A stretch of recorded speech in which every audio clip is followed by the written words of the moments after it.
Thank you, Dr. Hunter, for those inspiring remarks for our graduates.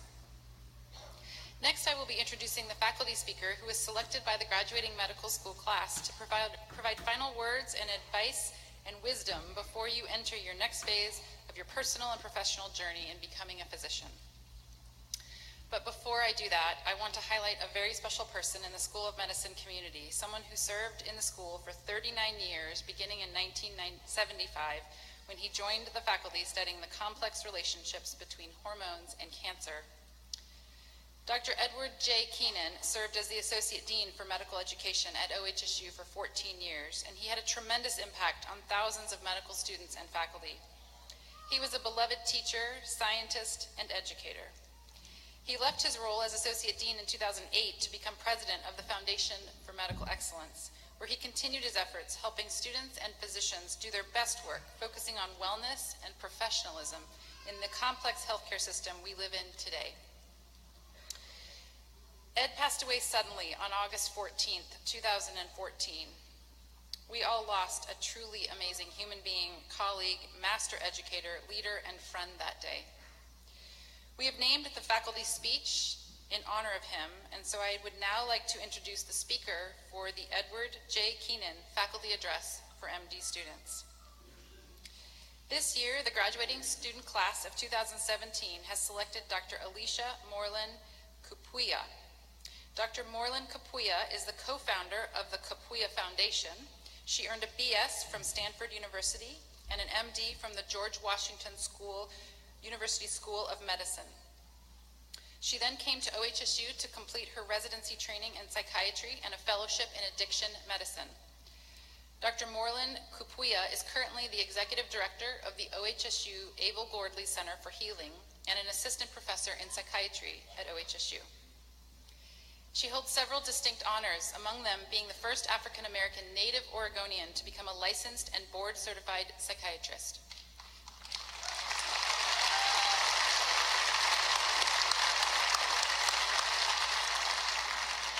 She was also one of the Portland Business Journal's 2016 40 Under 40 honorees, which is an honor that recognizes professionals who have excelled in their field, shown tremendous leadership, and are committed to the community.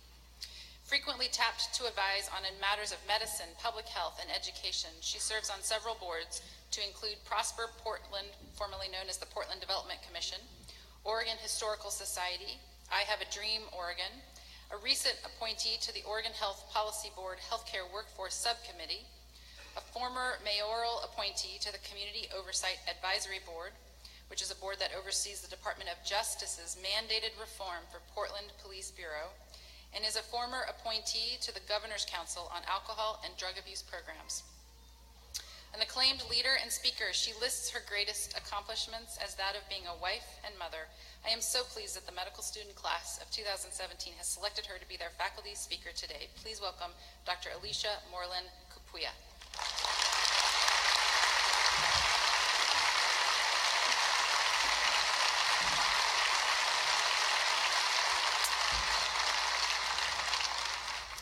Well, since you all now know that I'm under 40, we're family.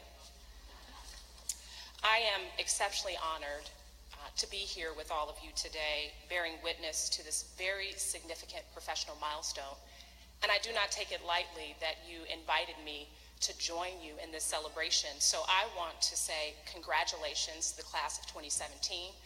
Thank you to the faculty here at OHSU who've supported you, and more importantly, thank you to the family members and friends and loved ones who've literally bolstered you and helped you to get to this moment. So can we clap for ourselves today collectively?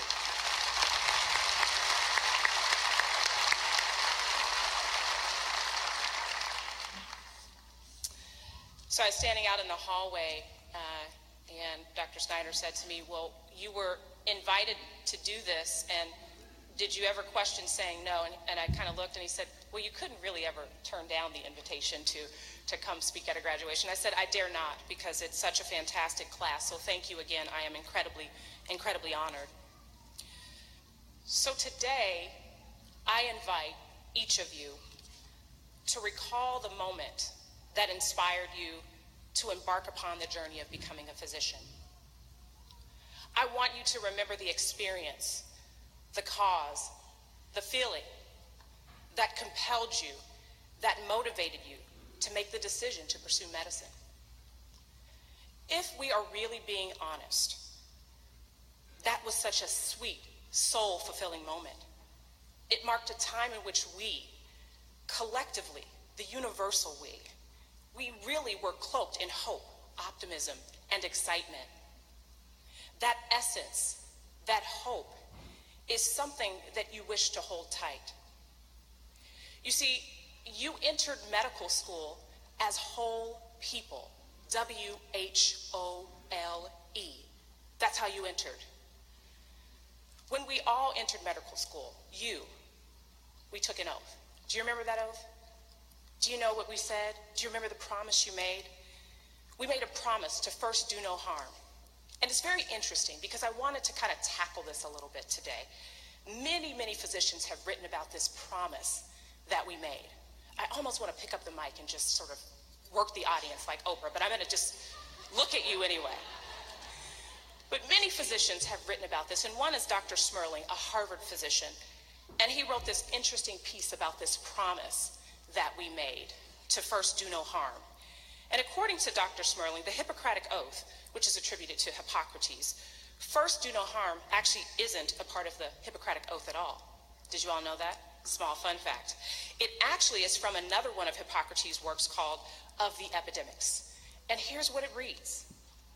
I will follow that system of regimen, which, according to my ability and judgment, I consider for the benefit of my patients, and abstain from whatever is deleterious and mischievous. That's a lot of words. Of the epidemic, which is where first do no harm comes from, reads as follows. The physician must be able to tell the antecedents, know the present, and foretell the future. Did you all know you were supposed to be future tellers, fortune tellers? A lot on your plate.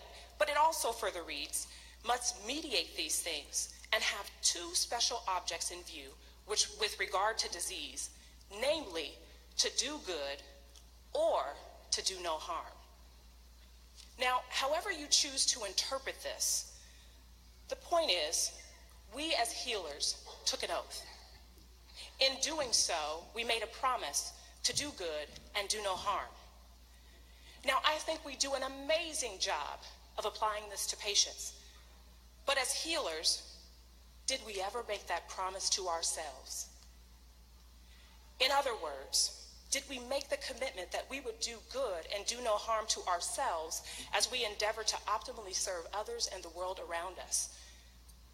If you've never pondered this question before today, there's no time like the present.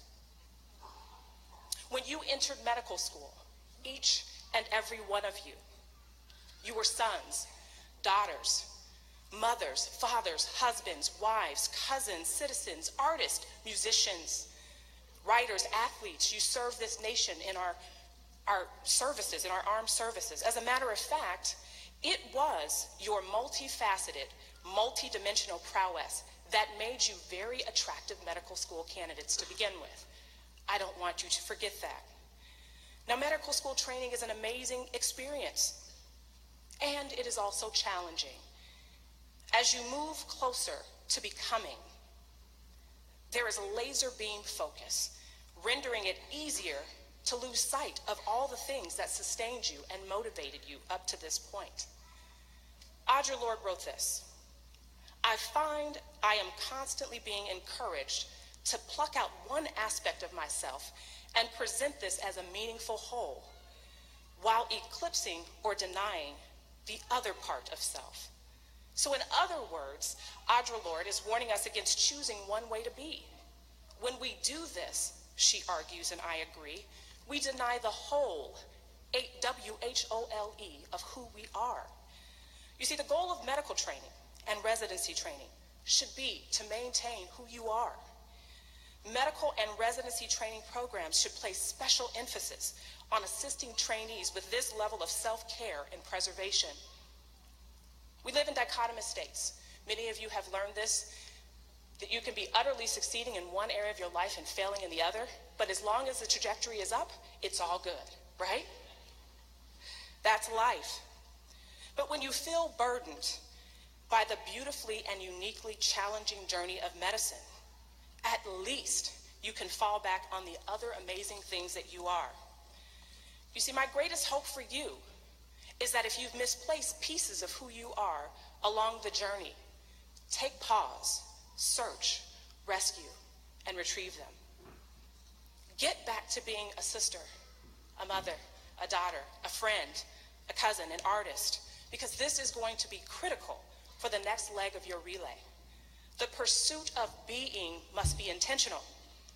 The role you will assume as a resident physician is exceptional. You are technically still training, but will be expected to assume this leadership role, teaching and servant role. The messages at times might be mixed, often confusing, bordering on contradictory. As a resident trainee, that inherently means that there will be opportunities that will guarantee that you will err. However, we are in a system that leaves very little room for error. How does one reconcile this? Well, this is why you must adhere to the same promise that you made to your patients, to do good and do no harm. Leave room for self-compassion, self-care, and find ways to tap into your humanity often. You see, I remember my first day of residency like it was yesterday, and it was almost 9 years ago. I started out on the medicine wards at the Portland VA, and I had the great privilege of meeting with the other great doctor who always wore the bow tie and looked so nice and spiffy. His name is Dr. James Ruler. And Dr. Ruler was my attending before he allowed any of us to tap into a medical record or to see a patient. He took each of us individually to the back room and he said to us, me individually, and I will never forget this moment, he said, is there anybody in your life that's concerned about you? And I took pause because I was not anticipating that question, that anybody would even be concerned about little old me, the intern, on my first day as this new leader physician. So I paused and I said to him, well, I'm not really sure. And then he tapped me on my shoulder and he said, well, if that ever changes, I'd like you to let me know. I walked out of that room a little puzzled, but also very inspired and just utterly touched. You see, Dr. Ruler's gesture, he modeled for me what I wanted to become for medical students, co-residents, and colleagues. He modeled basic humanity. He cared. I was made to feel important and that I mattered. And it turned out that his initial, very powerful display of humanity impacted me in ways that I'm still not consciously aware of and can't quite articulate. But I can tell you that he set the tone for my residency training experience and solidified for me what I have always believed. And that is this: you, each of you, the impending resident, the former medical student, you are the future leaders of medicine and the world. Medical students and residents who eventually will become faculty, that's you as well. You are the most important, valued members in the delivery of care in every medical institution across this country. You are important. Your role is important. What you will contribute is significant. So I want you to hear this from me. I am chiefly concerned with making sure that you are a whole, W-H-O-L-E, person upon emerging from this stunningly complex journey called medicine. Every medical institution should be concerned with making your wholeness a top priority.